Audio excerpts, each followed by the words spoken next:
Ramble. Thank you to BetterHelp and Honey for sponsoring today's episode. Highway to the danger zone. Welcome to Guilty Pleasures. Yes. What the fuck is up? Today we're talking about Top Gun Maverick. Yes, we are. The new Tom Cruise joint. Oh my God. Yeah, he should be. Should be on Spike Lee level. He is Spike Lee level. Yeah. A new Tom Cruise production. Because it's really what it is. When you're seeing a Tom Cruise movie, you're seeing a Tom Cruise movie. You're seeing a film. Is Yeah. what I feel. Yeah. You're seeing a real movie. You're seeing a work of art, a piece of cinema. We don't get CGI in this bitch. It's not a video game. No, it's just a movie.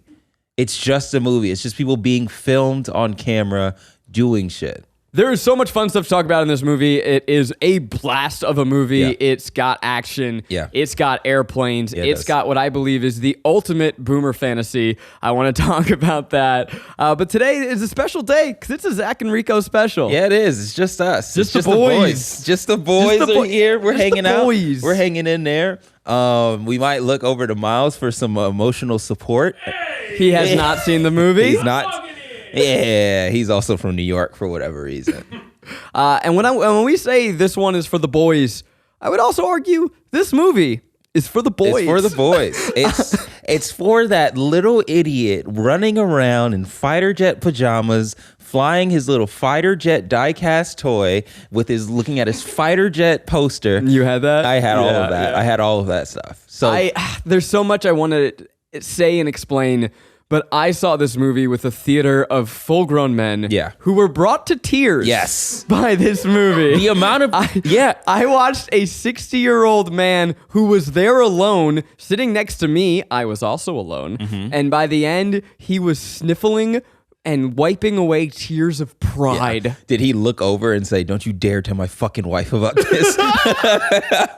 It's just like, I saw a grown man who brought all of his sons, like his 5 sons, and they all had little toy airplanes. Oh my God. This is like, it's an event for men. It is an event for men. And I would also ask, what's wrong with men? But I mean, years of not going without therapy. But so I feel like as much as this movie was hyped up, and it was like there was a 30-year span. Yeah, this is a sequel to the 1980-something classic, a movie that I think is bad. But yes, go on. Wow. Hot take. I liked it. I like the first Top Gun. Do you? I do. But they knew that the dudes were going to show up for this one, regardless. The boys are coming. The boys are coming out for this one. The boys are coming out for Top Gun. Yeah, this is like if you put a 30-year span between the first and the second. No, the first and the fifth Fast and Furious. Like if they just went from number 1 and then just made you wait for 30 years. And then jumped to number 5. Oof. That's how big of a climb in quality it was. Like it's insane. Yeah, it really is a much better movie. The original Top Gun is a classic, despite the fact that I don't like it. You don't like it. Yeah. It is a classic for many reasons. I mean, it is a staple amongst machismo men. It's also a gay icon film. It is a very gay movie. It's all about muscled up men and their pride. There is a shirtless volleyball scene that is just iconic. It is also notable in my heart for having the worst lovemaking scene in cinema history. Set to "Take My Breath Away." Yeah. Was it? Did they make love or did they just kiss? Well, did they kiss or did they just tongue each other? They just tongue each other Because they just go. That's true. They did just tongue each other. You see the silhouette of their bodies. And you see their tongues going. But you know how many people try to recreate that? We just watched 300. For sure, the same shit. It's the same shit, yeah. But just, part of what makes aggressive. it remarkable, too, is, we won't speculate on his personal life, but Tom Cruise, for years, has been rumored to be in the closet. And then his love interest in the original Top Gun did later come out as gay. So whatever's going on there, it did not lead to chemistry. But it did lead to a lot of tongue action. Yeah. They looked like 2 frogs fighting over the last fly. And I loved every second of it, even the song. Take my breath They were literally trying to take each other's breath away. And they were trying to suck each other's trying to soul. suck it out. And just it was pretty disgusting. So this movie, Top Gun Maverick, is 30 years in the future. Tom Cruise stars as Maverick. Oh my God. He is the greatest captain there ever was. But Tom, you're still a captain all these years later. Why haven't you graduated? A classic setup. It's just like, no, man, I'm still trying to be out in the field. I'm a pilot. You can't put me behind a desk. I got to be out there, you know? And he's working at Skunk Works, which is the famous Northrop Grumman, I believe, secret wing of their development. So they have it locked behind so much shit, so much like red tape and classified blackout bullshit. Maverick, he's a bit of a maverick. Yeah, he is. He does things his own way. He rides a motorcycle without a helmet, and he fucks without a condom. Yeah, he does. This guy. I wrote that in my notes. It's a good line. Yeah. He does things his own way. And the Army, the Navy, they've had a little bit too much of his bullshit. So they're calling him back to Top Gun, the place where it started. They've got 12 of the greatest pilots, and they need a teacher. This movie is basically, it's all leading up to one mission. And I want you to imagine an entire movie where they spend the entire movie telling you how hard it would be to blow up the Death Star. Yes. They set up this impossible, so to do this thing, they don't even tell you what country you're fighting. Nope. It's just like, there's an enemy, they have uranium or something. Yeah, it's uranium. Yeah. So they have this impossible course where you need to fly really low under radar through these canyons and then up this steep thing and down this steep thing and then back up this steep thing. And then you're going to have to fire. Two planes are going to have to make an impossible shot. And so they spend the entire movie telling you it can't be done. It can't be done. But what if you're Tom fucking Cruise? Yes, sir. That's the movie. Yeah. It is so unbelievably dope. Yeah. I think we're going to talk about the pleasures, we're going to talk about the guilt. Yeah. But this movie fucks. It fucking rips. It is so insane how fucking good this movie turned out. Of course you see the little videos that say oh, they really did this. They were really in the cockpit and all of this stuff and they were hitting G's and whatnot. But it's cool. That's all nice. That's all fun. But then you see it in action and you're like, oh, these are some of the greatest actors of all time, period. Yeah. It doesn't matter. It doesn't matter anymore because as much as you want to be, Benjamin Button and you're reverse aging or whatever, you weren't actually aging backwards, dog. It doesn't matter. Anyway, I'm sorry. Let's talk pleasure number one. For all of his bullshit, for all of his Scientology, for all his jumping on Oprah's couch, for all of the I don't know what shit he's done, Tom Cruise is a gift to cinema. He is. I don't care. Yeah. And I'm going to look you in the eyes and say, I don't care. I don't care what he's done. I'm going to pull a Backstreet Boys here. I don't care who you are, where you're from, what you did, as long as Tom Cruise keeps making fucking movies. Yeah, man. It is just the shit that he does. Let's fucking go. Anyway, I'm sorry. The marriage of Tom Cruise and Christopher McQuarrie, who directed the last Mission Impossible. The last one, and is going to direct the next two. Mm-hmm. It might be one of the single best things to ever happen to And they've got their new boy, Joe Kosinski? Yeah, director of Tron Legacy. And Oblivion. Oh, yes. Yeah, which was a lot of, which didn't need to be practical. A lot of practical effects were in there. And I think that as we approach this society of heavy CGI stuff in general, seeing anything practical is just such a nice treat. Even if you go back and watch any of the Star Wars films, you're like, oh my God, I can't believe they actually did this with little toys and whatnot. It's something, just a little je ne sais quoi. And I'm not trying to take away the ability of computer animators, but the effort that goes into actually trying to get a shot practically, the ceiling is so much higher that I feel like more appreciative and more willing to spend $1 because I know that you did so fucking much just for my entertainment. And before this movie starts, I don't know if you had this at your screening too, but Tom Cruise has a video message that plays. Yeah. And he looks in the camera, he's like, hey guys, Tom Cruise here. I just want to thank you for being here at the movies the way that it's meant to be seen. We made this for you. Yeah. No, Tom, you made it because you want to die. Yeah. This guy cannot, the only way he can feel alive is by pushing his body to the absolute limits. Yeah. And we're gifted for it. I have a counterpoint. I think he's trying to prove to us that he's God. and that he cannot be killed and that he's immortal. He's just like, look at all the shit I've done.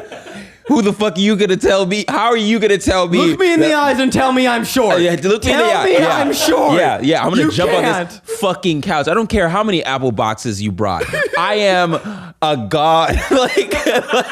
like in front of the movie, like literally in the trailers before this movie, it plays the Mission Impossible, whatever it's called, Part 1 trailer. Dead Reckoning Part 1, and you're like, okay, he's going to be doing some more crazy shit. And it ends on him on a motorcycle, driving off of a cliff and base jumping off of that cliff. And then it directly cuts into him being like, yeah, we were in real F-18s and we're here to just enjoy the movie, blah, blah, blah, blah, blah. And it's truly insane that we don't give him more credit. Okay. This is almost I'm pleading to the world. I don't know if anyone listening to this podcast can make this happen. Yeah. Just give this man an Oscar before he kills himself or somebody. I don't care if it's give Christopher McQuarrie a Best Director for who I genuinely believe he deserved a Best Director nomination for the last Mission Impossible. Because look at that movie and tell me it's not the best directed piece of cinema that came out that year. But Tom's gonna do something. He's gonna push. He's gonna keep pushing, and it's not gonna be okay. No, it's not. We need to preemptively save the world here. Just like how people keep on making fun of the Fast and Furious franchise. I'm sorry to bring them up twice, but about how it's just like, what are they gonna do next? Go to space? And then Tom Cruise is just like, I'm gonna go to fucking space. And he dropped from space or whatever. He did the Halo jump in the beginnings, but like now, people are going to start daring him to do crazier shit, and it's going to wind up either badly or, again, proving that he is a god. Yeah. Or God himself. This movie sets the new benchmark for how to film flight. Yeah. It is the best flying sequences frankly ever put to film. Yeah. And I believe that every Star Wars, every Marvel movie, every blockbuster from here on out is going to look at what this movie did and how it cinematically captured airplanes. Yeah. And try its best to replicate it. It's Truly nothing short of stunning. Because CGI has put this giant crutch underneath filmmaking.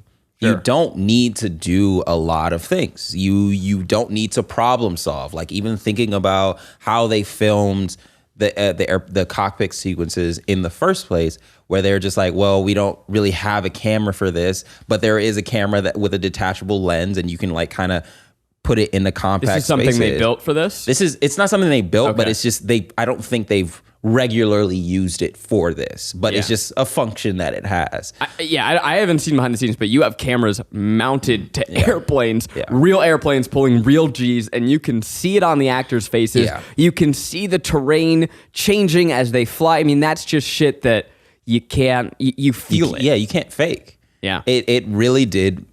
You just feel it. You feel it. It's so visceral. You feel the movie. Here's something that really struck me, especially in the opening montage, is there are so many edits, but in a way that it doesn't feel jarring. It's carrying you with it, and it's teaching you the language, the visual language of how what you're about to see, and of how planes work. Yeah, I don't know anything about planes, about fighter pilots.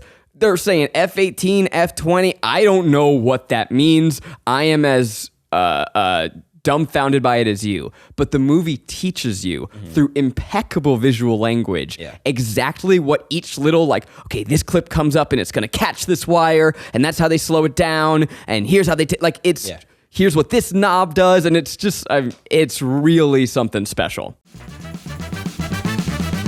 Today's episode is sponsored by Honey. I love shopping online. I love shopping for clothes. I don't have time to go out places. So I try stuff online, and every time I go, there's that little promo code box. And I'm like, Joe, I don't have one. I wish I had one. Well, thanks to Honey, manually searching for coupon codes is a thing of the past. Honey is the free shopping tool that scours the internet high and low for promo codes, then applies the best one that it finds to your cart at over 30,000 stores. So when you finish shopping and are ready to check out, the Honey button drops down and allows you to click apply coupons. If Honey finds a working coupon, you'll watch the prices drop. I bought some jeans. They actually were not good looking. They were bad. But Honey saved me $14 on them. So if I did like them, I would have gotten a free sandwich seat in my new jeans, but they were bad. You can add Honey to your iPhone too. Woo! Just enable it on Safari and you can find savings on the go. If you don't already have Honey, you could be straight up missing out. It's literally free and installs in a few seconds. And by getting it, you'll be doing yourself a solid and supporting this podcast. Get Honey for free at joinhoney.com/guilty. That's joinhoney.com/guilty.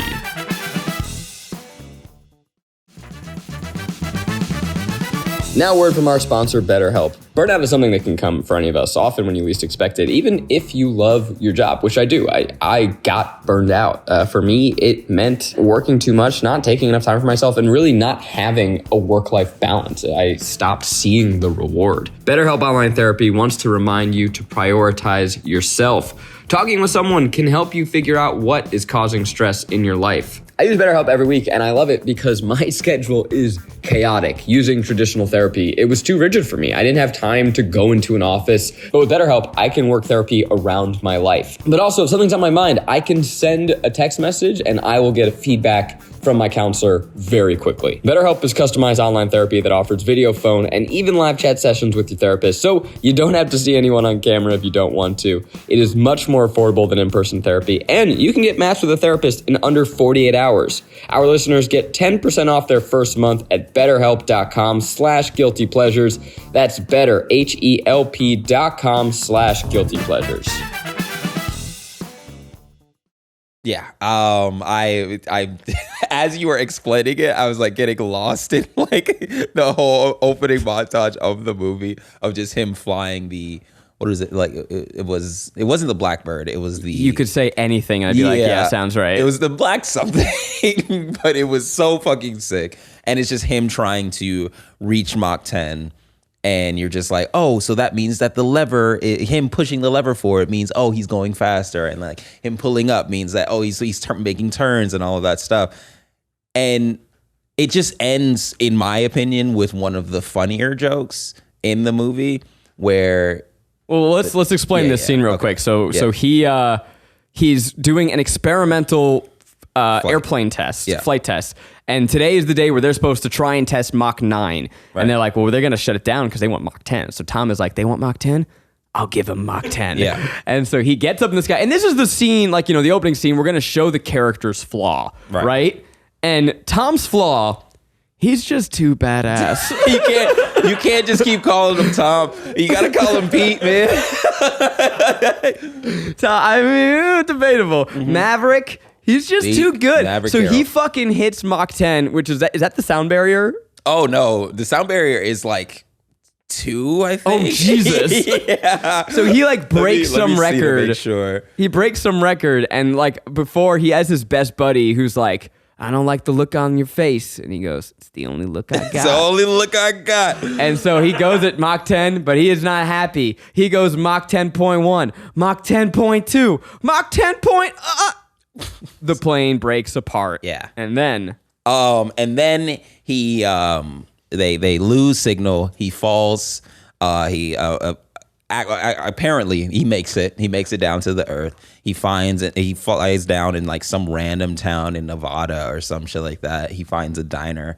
He looks like he just burned in re-entry from atmosphere. And just in this amazing space outfit, grabs the water from the ladies in the diner. Everybody's looking at him crazy. And he's just like, what town is this? And then the little boy just says, Earth? And it's just it's like such a small but cute joke that I was like, oh yeah, this movie's gonna fuck. There's no way that it's not gonna rip. When you watch this, we weren't planning on doing this as an episode, but Garrick texted me at 11:45 on our group chat and goes, guys, is anyone awake? And I'm like, yeah, man, what's going on? He goes, I just saw the best action movie I've ever seen. I'm freaking out. I can't go to sleep. I can't sleep. Oh my God. And when I say like it, I do still believe that it's the best action movie I've seen. When I say that, I mean like as far as action set pieces and like setting all of these like crazy things up, although I feel like Mission Impossible, still starring Tom Cruise, has like the best action set pieces and whatnot, to continuously do basically the same set piece over and over and then build on it in this like grandiose way to the point where the last act of the movie, I thought I was gonna have a heart attack. It was, it was truly beating out of my chest, and I was like, "Oh my God, I don't think I could do this." I had to like, do the cliche thing of like covering my eyes. I will say, I think that the third act of this movie is a masterclass. Yeah, it is. You may yell at me for saying this. I think the movie has some boring moments in the first two acts. It's like it's building, but when I say, we explained this before, it's basically spending the entire movie telling you this can't be done. Yeah. You're seeing them practice over and over and over again, and this can't be done. Right. And then they move it up a week. This can't be done. And now you're finally going to watch them try and do it for real. Yeah. And they're flying through this canyon, and you see these rockets up above them and these slow panning shots. And you know that if they go up too high, they're dead. If they fly too slow, they're dead. If they make a wrong turn, they're dead. And then you add these little unexpected twists where that's not supposed to be there. Wait, this bridge isn't supposed to be there. Just these little additions again and again. And then you get to watch them try and pull it off. And then and then we're in the dogfight. And it's them just trying to pull off this impossible shit was not even just the beginning of the impossible shit. It's oh my God. So many action movies are great and they build, and then by the end you're like, all right, let's fucking let's wrap it up. Yeah. Opposite. Yeah. This is for all the flaws that this movie has, and I believe it has some. It is one of the best third acts in an action movie I've ever seen. Yeah, period. And it just ripped my fucking heart out. Yeah. Please, I'm sorry. I jumped to the third act. Let's go back to Don't you even worry about it. Yeah, let's go back Well, I want to talk about, we said this one is for the boys. Yeah. And I want to talk about the people, the good people that I got to see this film with. Because I went alone, which was a delight. Hilarious. And I was in a rowdy screening of men who needed this. Yeah. Quite frankly. They needed this. They lost at the Capitol and they're just like, let's go see Maverick. Things have been real tough for me since January of 2021. No reason. No, I'm not going to say no reason. Date. But it was January. The guy next to me was a bald man in his 60s with a fluffy goatee. Yeah. You know the type. Of course. You know the type. Yeah. And he was just quietly yassing the entire movie. Yeah. Anytime there was a reference to the original movie, there's one point where Miles Teller's character, who is the son of Goose from the original, spoiler, he gets into the cockpit with Tom finally at the end, and he went, yes! Yeah. He was so excited. Oh my God. But there's this one line in the beginning of the movie, I already said it, where he's like, I don't like that face. It's the only face I got. The second they bring that line back again, there's a lot of lines they just repeat. Yeah. Like they'll say it once in the beginning, they say it once in the end with a different thing. And he whispered along to it, and he was like just a half a second ahead of him. He's like, it's the only face I got. And he says it. He's like, yeah, fuck yeah. And at the end, this man was just wiping away tears, so proud of his boy. He sat through the entire credits. Yeah. As I did too. I was writing my notes up, and then I was just kind of waiting to see, like, we're going to say something to each other? Is he going to get up? And finally, the movie was over. Credits were over. I got up. He stayed. Nice. Because he needed a second with his boy. You know, he needed a second with his... his god, like just to worship and kind of, make himself feel a little bit better. So I've told you, the original is, in my opinion, exceptionally boring and exceptionally gay. Mm-hmm. This movie is exceptionally thrilling and still exceptionally gay. It's pretty gay. This movie is gay as hell. Yeah, it's pretty gay. It's got men loving men, and you have it's my favorite kind of action movie where two men are just butting heads so much that they just might have to kiss. Yeah. And the end of this... It's like the whole first act was like those boxing stare downs that you see, and you're just like, just kiss him, man. Just a little smooch. You want to. And even the way they cross frame, it looks like they're crossing frame to make out. Mm-hmm. But they have this moment at the end where like everyone's cheering. They're all just like hugging and giving each other firm handshakes. Yeah. And finally looking, I mean, it is structured like a romance movie where you have several characters with opposing ideologies, and then by the end, they're going to see eye to eye, and they're going to touch. Right. That's fair. They're going to touch. At some point. But in some form or fashion. Everyone to kiss so badly.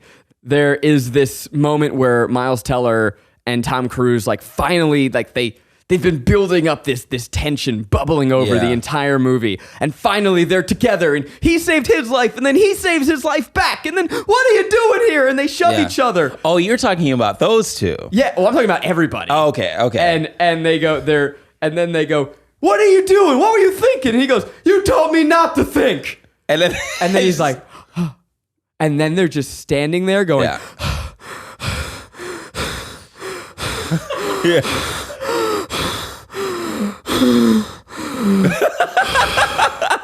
And it is just like I almost dreamed, just kiss. So I thought I saw their relationship as more father-son. Well, fathers and sons can kiss too. Fathers and sons can kiss. You're true. You're being very disrespectful, but also no. There's was the father-son relationship. For sure. They had a father-son relationship. So our theater laughed pretty hard at that. You told me not to think. It's just like, and then it's just like an awkward it was a great moment. It was so awesome. funny. But yeah, everybody else, like Hangman and what was Miles' Rooster. Rooster is his call sign. Yeah. Everyone gets a dope call sign. So of course his is Rooster. Apparently in the Navy, you don't get to choose your call sign. Your comrades, or I don't even want to say comrades. Comrade. I've been watching too much Stranger Things. Your shipmates or whatever, your fellow officers assign you a call sign based off of your attributes. So they called him Rooster. For whatever reason, and I think it's because of his dad. It was Goose and blah blah blah. We'll just be a give dick you another thing, right? Like roosters or cocks. Cocky? Cocky? Maybe he's cocky. Was he cocky? I don't know. No, Hangman wasn't cocky. Yeah, he's not really his thing. They just named him after his dead dad. How did they even know that? Fucked up. Yeah, it's kind of rude. They didn't know that. They didn't know it. How would they even know to name him Rooster? Anyway, Rooster he's up early. You were going to say Rooster and Hangman needed to kiss. Yeah, they needed to kiss. They needed to give each other a little peck on the lips, pick on the cheek, whatever. And Hangman, his name came from him hanging people out to dry or some shit like that. Yeah. It was so much. So there's a female pilot with them whose name I'm blanking. Do you remember her call sign? No. It's her and Bob. Anyway, she's awesome in the movie, really fun. Yeah. But at the end, when everyone was hugging, I was just expecting her and Miles Teller to make out. Not because they had built it up in any way, but just because I'm like, somebody's got it. But I fucking love that. There was no romance at all. No, I think it's better. Yeah, I think that shit is dope. Except that Miles Teller and Hangman should have kissed. Yeah. There is a moment where this movie loves to like say the same line over and over and over again with different meaning. I think action movies do that. Yeah, and it's a blast. I love it. I think it's awesome. I live my life a quarter mile at a time. He said that like 4 times. And when he said it in the latest one, it's just like, fuck yes. He keeps saying like, it's what your dad would have done. And at the end, Miles Teller says something. He looks to Tom Cruise and he goes, it's what my dad would have done. Mm-hmm. And then they fucking hug. Yeah. And it's basically him saying, Tom, you're my dad now. Yeah. Yeah. You're my dad now. You're my papa. You're papa. You're my papa. You're papa now. Papa? Oh my God. And then like the only because I hadn't seen the first Top Gun before seeing this, but my former boss. And then you went back. What's up? And I went back and watched it because I was so obsessed with this second one, and I watched it first one. I was like, oh, this second one is much better. Anyway, so like I watched this one because I mean I love jets and all that stuff. And then my former boss is obsessed with Top Gun, and he kept on posting about it in our like little writers group thread and all that stuff. And when he said, and this is him talking about his experience, when he said, "Talk to me, Goose," he was in full tears, full tears, just fucking bawling. So this is several times throughout the movie. Yeah. The characters will just kind of look up to the sky and be like, "Talk to me, Goose." Yeah. So that was an iconic line in the first one after Goose has passed, and he's just like, "I don't know what to do anymore." And he says, "Talk to me, Goose," and he gets the will to fight. Crying. Because if you say "talk to me, Goose," he's like, "All right, Maverick is about to fuck. He's about to do some crazy shit." And I guess like when people saw Goose die, like that's such an iconic moment. Like even when I saw my dad watching Top Gun and I saw that canopy scene, that's stuck with me to this day. I had never seen the whole movie, but just thinking about Goose kind of crack his head on a canopy, I'm just like, man, this is kind of sad. You're about to make me cry. Yeah. So I'm gonna take a quick pause and say, yo, if you're listening and you don't know what the fuck to do with your dad for Father's Day, bring him to Top Gun Maverick. Yeah. He'll love it. Watch your dad cry. Yeah. Did it get you emotional? So the ending kind of got me, like just seeing that they pulled it off. And when Hangman kind of comes in the end, are we just jumping around? We are just jumping around. We're jumping around. All right. When Hangman kind of comes in and like saves them. Notorious dick throughout the entire movie. Yeah. Kind of fine. He turns the leaf. Yeah. I was like, I knew. That was the other thing, the other good trick that they played where I saw everything coming. Yep. from the very jump. I was like, oh, he's going to be a reserve. He's going to probably come back at the end. And I didn't fucking care at all, like period. Even everything, I didn't care, and then everything that happened, I still felt what they were trying to convey. You were still satisfied. I was still satisfied, like truly, like seeing somebody get saved in the last minute when I truly believe these people are in danger. Doesn't matter if I see it coming. I thought that Tom Cruise and Miles Teller were about to die. I genuinely feel so dumb where I'm like, there's nothing left. There's nothing. They're gonna die. Yeah. I thought that Tom Cruise was gonna die in this movie about 3 times. Yes. Yeah. And I welcomed it. I thought it was called Maverick because they were just gonna end his character. Yeah. And then I remembered that he's in Scientology. I was like, oh, they're not gonna kill him. They could never kill him. Tom Cruise is immortal. He can't die. Okay. Mm-hmm. First movie, we got volleyball. Yeah. Iconic scene. Yeah. How could you beat it? How could you ever top it? Well, how about we play some beach football? What's that? Uh-huh. No, we're going to play beach double football. That's right. This movie invents a whole new fucking sport. Yeah. They play football with 2 footballs at the same time. Only offense. It was offense and defense at the same time. It was, which meant that you just have a bunch of hot shirtless dudes. Yep. Just throwing footballs a lot. Yeah. And it was dusk, I feel like, and they were sweating their ass off. I was like, it should be cold. It should be really cold. You should be freezing. You should be freezing. That wind chill from the ocean breeze. Yeah, and they're just sweaty as shit. I'm glad you mentioned that because this whole movie is shot at dusk. Yeah, this whole movie is like sepia tone, backlit, 80s, just dripping with that fucking. I fucking love that sunburst style of the 80s. I love that shit so much. And then I love that they flip it on its head in the third act, where it's just like, oh, it's freaky. What am I even watching? What am I even checking out here? Why are we in the mountains? There's no sun here. Yeah, it was just snow. It's just snow and freezing and then fucking vapor coming off of the wings of planes. But double football, it's like it's almost on the level of The Room of how ridiculous that scene is. There's literally there's no reason for it to be in the movie. It's just to play homage to the fucking volleyball scene. And it's very clear that Tom Cruise has no idea what football is. I don't think he's ever watched a real sport. It is watching aliens try and simulate what football is. I think that's why the other football was added, is because you're just like, well, I don't know how to play this shit. I think it's with two balls, right? You play with two balls? Sure. Everything in this movie needs to be badass. We're not playing no bitch-ass beach football. We're doing double football. It actually looks pretty fun. It looks really fun. It's pretty fun. Yeah, I don't mind it at all. I kind of am down. I would like to play. I'd play double. What are you guys doing after this? You want to go play some double football? I mean, is it skins versus skins? Yeah, that's the other thing. How did they know who was on what team? I think it's just your part. It was just a free-for-all. It doesn't matter. It's so silly. It's so stupid. Bob wins in the end, I think. Yeah. Good for Bob. So we love this movie. Yeah. But I am going to say, and I'm going to go on a little dissertation here, I believe that this film presents the ultimate boomer fantasy.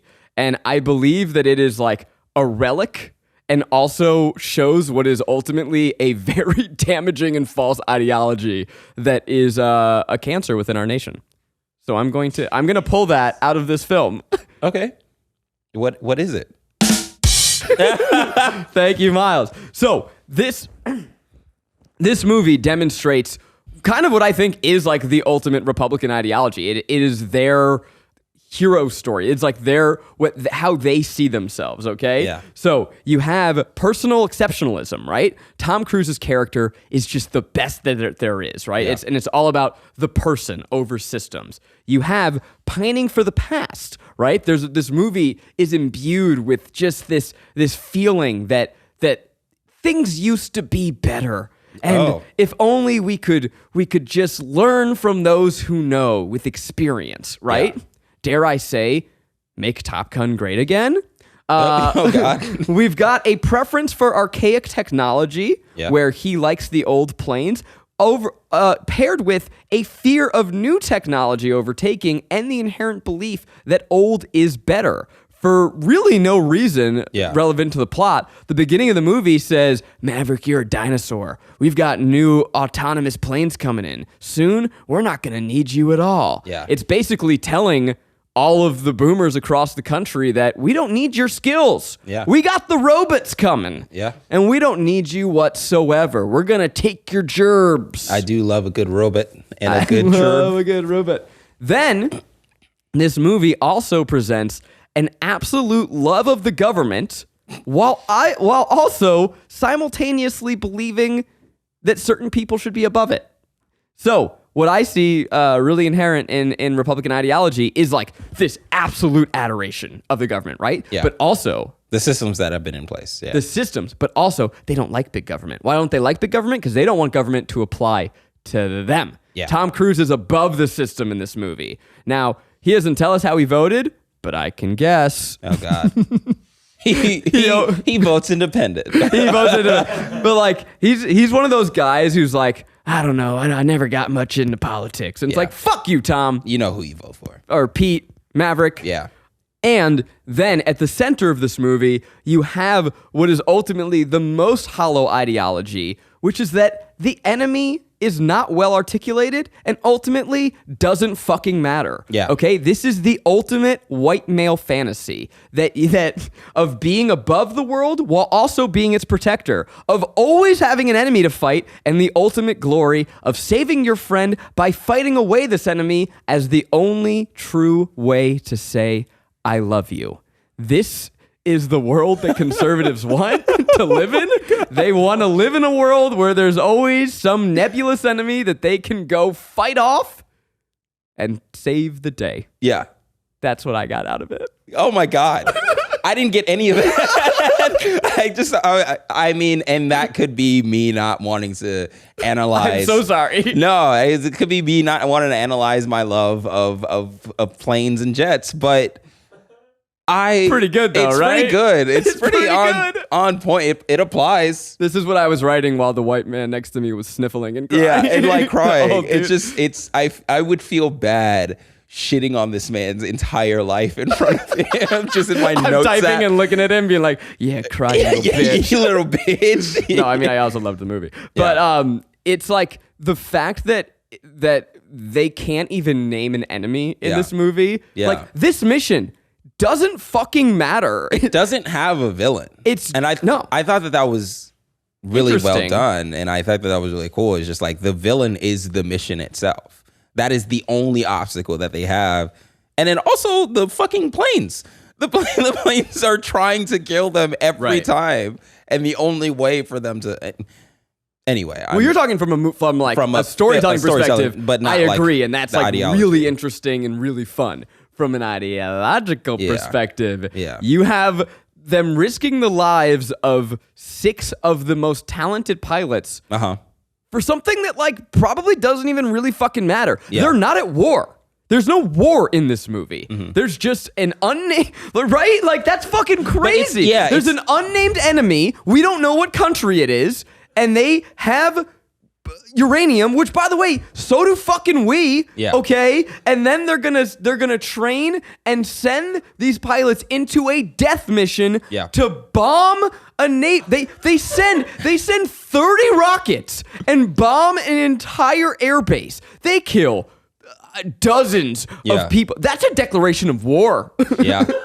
And then they fly in and save the day, and they're risking their lives, and we're just like, yeah, man, isn't fucking the army dope? Like, it's crazy. The fact that we are spoon-fed this shit is like, this is just propaganda in its purest form. Yeah. And the government's not even the ones doing it. Well, like it's us. It's Hollywood. We're like, yum, yum, yum, give us some more. Yeah. But then also, it's fucking dope. It's amazing. So don't listen to me, because I love it. It's such good propaganda. It's the best propaganda. I think that I feel like the first movie, and correct me if I'm wrong, it was one of the biggest recruiting tools for the Navy. Yeah. And then they were like, all right, well, we don't need one for a while. And then everything dipped down. And 30 years later, they made truly the best recruiting tool for the Navy. Absolutely. If you want to... This movie basically tells young men, if you ever want to know what a real boner feels like, join the Navy and get in a fucking plane. Get in a fucking plane. You'll never know what it's like to feel alive. And it's not even like just young men. It's middle-aged men as well, because I'm like, my life is worthless. I haven't been in a plane yet. You are not middle-aged. I'm middle-aged.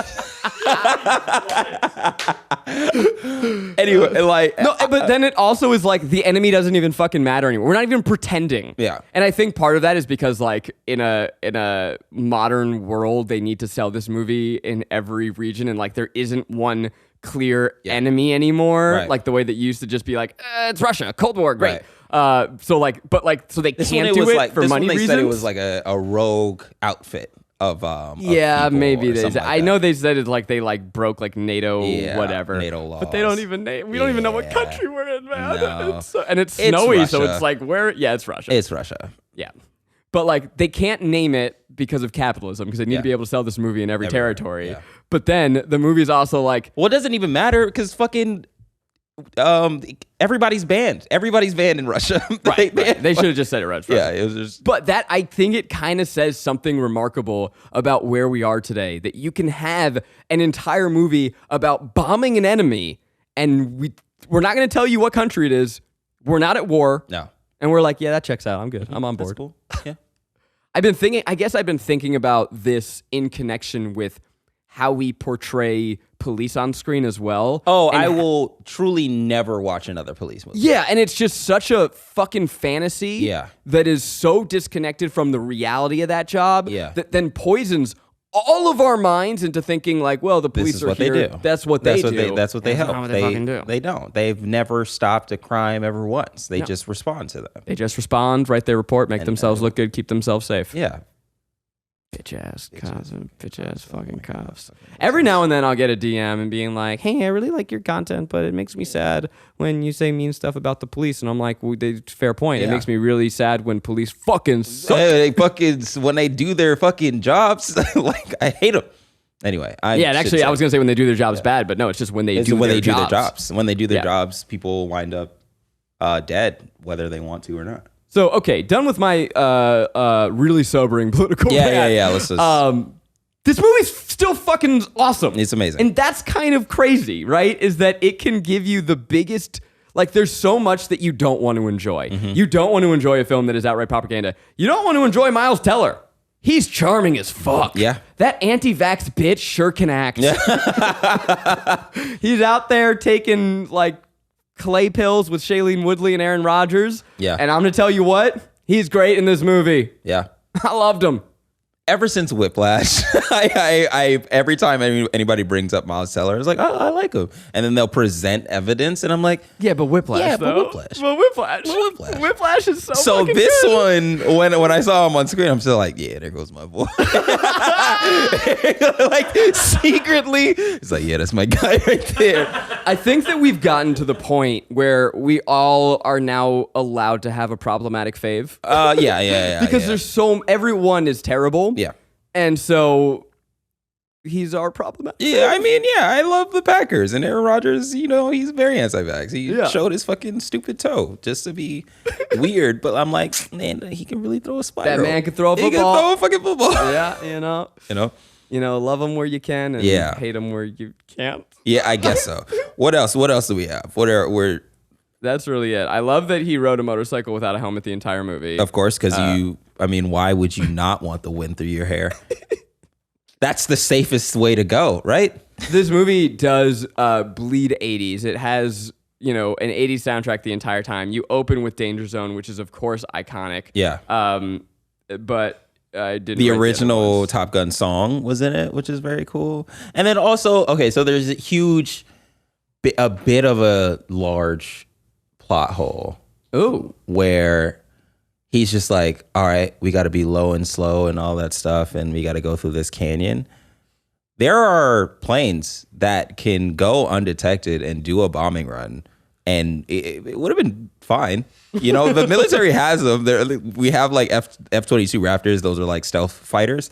And I'm not sure if they can like fully go undetected from like a SAM or an ground to air missile turret or whatever, but I'm pretty sure they could maneuver a lot better than an F-18. Something that I found really interesting in this movie is I don't know anything about planes. Yeah. And so this movie shows that there are different planes made for different things. Yeah. Like this plane's the one that goes really fast. This one's the one that's really nimble. Mm-hmm. This is the one to fight it. Can you speak to that a little more? I don't know it. So like there's an F-22, which is like a stealth fighter right now that's really, really maneuverable, and they can like move everywhere and all that stuff. Those are the planes from Iron Man 1 that shot him down. Okay, that look really cool. And they're just like, point. Oh yeah, that's a slick ass plane. And then you have like the F-35. The F-35 is another stealth fighter that is, I think it's not as maneuverable, but it can like it can land vertically and all of that stuff. And those are for air to ground runs. And I feel like that's the plane they for sure would have used if they needed to get in, get out on a target on the ground and get out quickly. And then they wouldn't have to fight 5th gen fighters at the end. They would have been able to handle those pretty easily as well. So, if it's the military and you really want to get rid of uranium, you do those things. You don't, send your old and shitty fighters. And this could also be something that I'm missing from the movie. Well, no, but it's the canyon and the thing. No, and they were just they were just poor. It was just say that he was poor. You can't afford to film in an F-22. They have like a whole thing where they can't show the cockpit of an F-22. That's how like classified it is. And Congress refuses to sell them, which is also very interesting. Huh. Yeah. Huh. Some other things in this movie. You got Val Kilmer returning as The Iceman. Sweet baby boy. Oh my God. The thing that made me laugh so fucking hard. Okay, so in the first Top Gun, Tom Cruise and Val Kilmer, they butt heads and but by the end he's by the book. Iceman is by the book, and Tom Cruise is not. He's a bit of a maverick. And by the end, well, they might just be lovers. They might give each other a little smooch. And so their text, I mean, it's truly one of the seminal gay romances and non-gay movies. Yeah. It's just they love each other. 100%. So you have them texting the whole time throughout the movie, and like you see Val Kilmer's photo like a million times throughout the movie. And at one point he gets a text and it's from Iceman. It goes, "I need to see you." And I'm like, is my boy Tom getting booty called? Yeah. By the Iceman? 100% what it felt like. It was so... It was very much a you up text. Yeah. Yeah. It was kind of like, I felt like that was one, they were giving it to us. Yeah. They were like, we're going to let you believe in the ship. Right. Just for this moment. Yeah. But Val Kilmer, for whatever reason, they chose to give him, I believe, throat cancer in this movie. Oh, Val Kilmer fully has throat cancer. In real life? Yeah. Oh. Yeah, he lost his voice. Oh, that's so sad. Yeah. He lost. There's like a whole documentary about it. I did not know that. Yeah, so that explains the choice. Yeah, it does hurt for him to speak, and it does come out very like robotic, and so they had to ADR his voice in this, and in films that he has post the throat cancer. Fuck, I had no idea. Yeah. Not funny. Yes, trying to limit like any of his speaking lines and all that stuff as much as possible. And I think it kind of did. It worked. Yeah, with it's emotional. The text on the screen and all that stuff. And you come into it assuming that Val Kilmer does have throat cancer and he cannot speak. So like in those like quiet scenes, you're just like, oh, this is really nice that they're doing. It was really nice to see him. It was really nice to see him. And now knowing that backstory too, like the fact that they figured out a way to get him in there, I think is really lovely. It's really nice because they killed off a couple people from the original that either refused to come back or they couldn't get. And they could have done the same thing with him. Very easily could have written him off. Very easily. 100%. Could have written him off. And they were just like, no, we need to do him his just give him his just desserts and due diligence. Well, way to go, Val Kilmer. Yeah. A true cinema icon. Mm-hmm. One thing we haven't talked about at all is that you have Jennifer Connelly in this as Maverick's new love interest because my boy Tom... He's still got some vitality. He gets around. He's vivacious. Yeah. Little small thing. She was mentioned in the first one. What do you mean? Yeah. So she is the Admiral's daughter that he messed around with. And she reprises a role. You don't see her at all, but she is spoken about. Yeah. So that was a small little, I guess, Easter egg, a little nod to the original. Yeah, I'm gonna call that an Easter egg. Yeah, like I feel like they went through the first one and the first script, and they're just like, all right, what are the characters we can bring out of this? Because something's gonna happen. Because even with Goose's son, like the way that so easily transferred over with him on the piano, listening to his dad sing, and then also learning the piano and singing the same song. It's just like, yeah, because he was there. That's probably like one of his last memories of his father. So of course he would want to know that song. So it's just like those types of little small threads from the first movie they're always sweet really and nice. Yeah. Jennifer Connelly, I wouldn't say she's an actress I adore. I love her. I wouldn't say that she's given a ton to do. Nope. Just be hot. She's like, and like that's what we're like. She literally, her job is to be hot. She's the hot bartender. Yeah, and she's spicy. It's just like when I watched it, I was like, why are you on that bar? Why are you on that bar? Why do you on that bar? You're an Admiral's daughter. Why aren't you in Nevada or something like that? Something crazy. It bummed me out that that's just the only role we have for older women in Hollywood. Yeah. And actually often not even that is like that's a rarity for like, I'm surprised they didn't give Tom a 30-year-old to right. That would have been romance. Yeah, but that would have been bad. It would have been bad. That would have been really bad. They should have like, if you can't find a love interest, you don't need to have a love interest at all. No. You can just skip all of that. You can really just have him have a friend or like some kind of buddy or whatever to like talk to. But then also at the same time, I'm like mixed in between the love interest part, because it's like, it's also nice to see older people talk to each other. Yeah. And say like, oh, well, Jennifer Connelly, she's still trying to get it in. It's not, people don't die after 40. Yeah. So. They also don't look like Tom Cruise and Jennifer Connelly. They don't. And that's, But hey, we all love our little fantasy. Yeah. It's, I think that her inclusion in the movie, they wanted to give stakes to the fact that, like, well, if Tom loses his life out there, he's not just letting himself down. Mm-hmm. He's letting her down. Yeah, but like, I didn't feel that. I didn't feel that at all. Not at all. I don't think you needed it at all. I think that you focus on the relationship even more between him and Rooster, where it's just like, all of that time that we didn't have, that 30 years, like him pulling his papers and sending him back another 4 years and delaying his career because he was so afraid of him becoming like Goose. Yeah.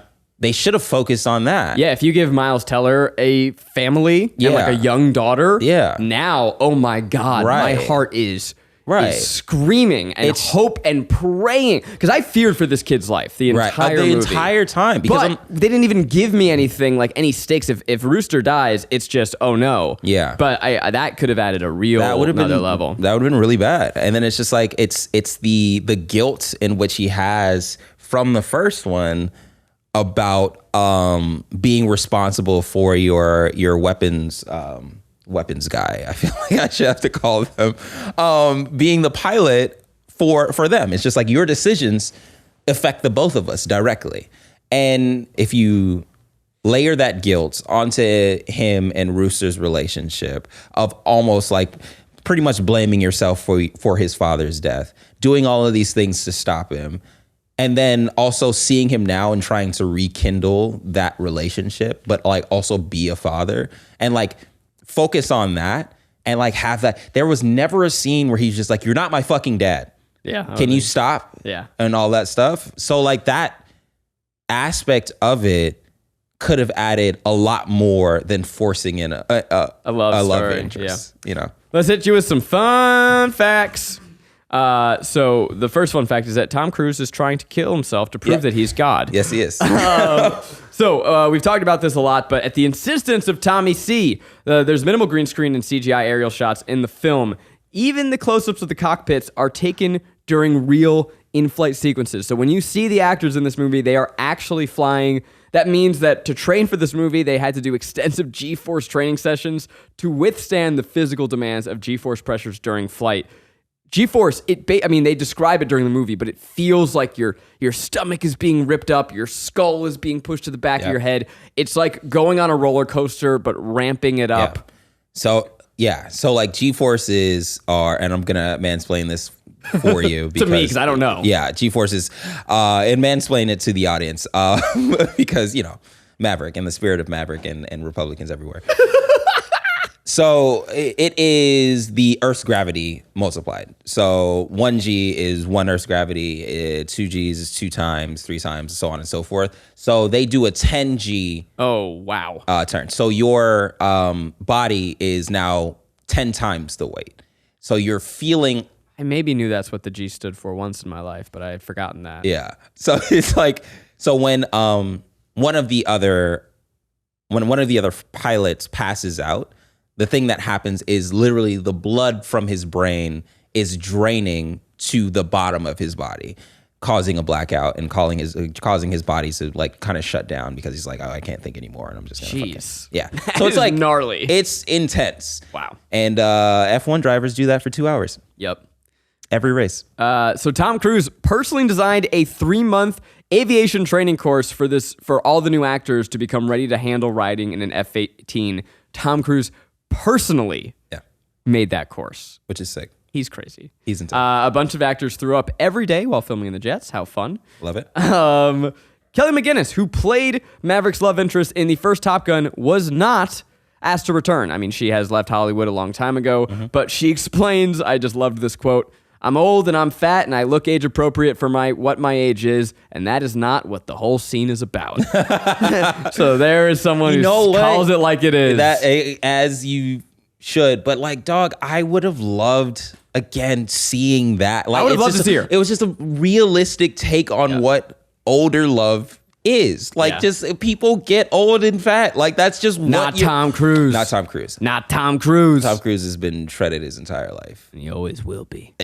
But going back to the original movie, did you know that Tom Cruise was not the original choice for Maverick, but a young John Travolta? Oh my God.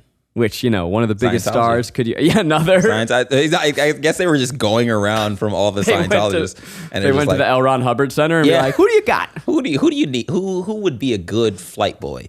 But God, imagining this movie now with John Travolta. Oh my God. But, I mean, he'd be bald. It would be pretty sick, I guess.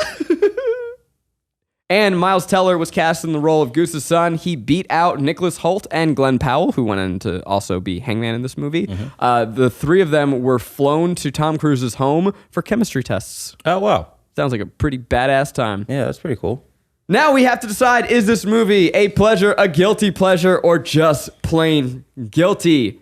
What do you got, man? This is a tough one because this is an incredibly well-made movie. I mean, this movie right now is it has a 96 on Rotten Tomatoes. It is insanely well-reviewed. Yep. It's impeccably made. I'm going to say that it's either the guiltiest of the pleasure movies or the most well-made guilty pleasure ever made. It's one of those two. Yeah. Because it is phenomenal. I think that if what we're saying, if any of this jives with you, if you like seeing if you like Mission Impossibles, you're gonna have a good time. It is stunning action. Yeah. But there is some underlying things. There's some underlying things. And just the campiness of the way that it portrays masculinity. It's a parody of masculinity. Yeah. And for that, I must say, sir, you are a guilty pleasure. Oh, shit. God damn. That's crazy. So...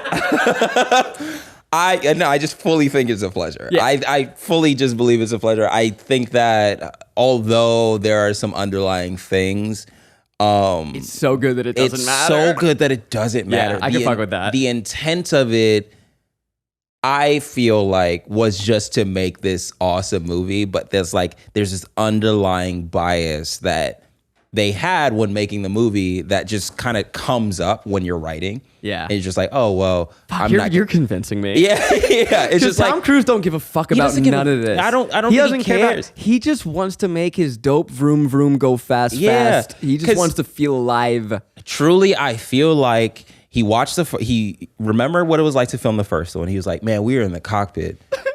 What if we were actually in fucking flying for real? For real, bro. And then they just made that. They were just all right, so how can we make a Top Gun with what story can we stem together to bridge all of these plane scenes? Because honestly, it is just his wish fulfillment of wanting to fly a fighter jet. And then what can you throw in? Honestly, if I were to be real as writing a script or whatever, I think that it would be as simple as possible. I would hit all of the beats of the first one, and I would add in the fact that, there's a mild threat. I don't know. And by the way, sense. Everything that I say makes it oh, you're guilty. You're a little guilty pleasure. Yeah, those are all things that make the movie fucking rule. Yeah. There should be a performance of masculinity. I don't want this to be real. I don't want this to be self-aware. I don't want this to be grounded. Mm-hmm. I want this to just take the dial and crank it up. Yeah. Okay, so I think there's a reason why Yellowstone is the most watched show on television. It is because of the fulfillment of what if a ranch hand was just as rich as humanly possible, and what would it be like if there was just a middle of America succession. There you go. I mean, basically. And it doesn't shy away from the things that they know that region loves. Yep. And that, honestly, Americans love. And I don't think that this movie shies away from that either. This movie said, what if men could be men again? Yeah. What if men had mustaches? Wouldn't that be cool? Well, let us know what you think. I mean, this movie is crushing at the box office right now. So if you haven't seen it. Biggest opening. It's insane. It's his biggest opening? His biggest opening. Even in the Panini. Wow. Yeah. Goddamn. Well, let us know what you think. I would love to hear it. This has been fun. A little Zach and Rico special. Hey. I'm at Cornday and all the things. I'm at Garrick Bernard and all the things. And until next time, it's the only face I got. Nice. Just kiss already.